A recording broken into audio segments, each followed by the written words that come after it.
These are not the original artworks, but these are reproduced by well-known artists like Guillermo del Pino. Although we have one in the middle na currently it's under material investigation. No?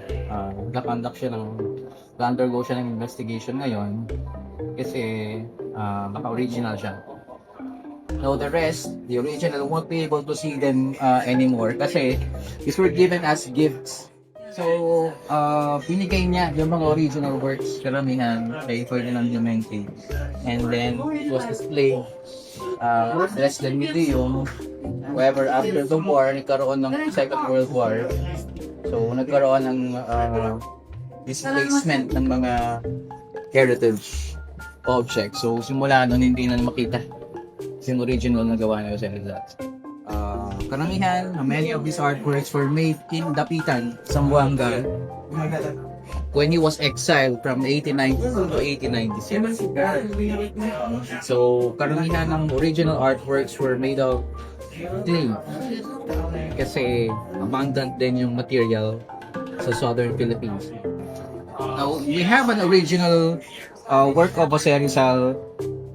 It's a portrait of Miguel de Moraita, his professor in Universidad Central de Madrid.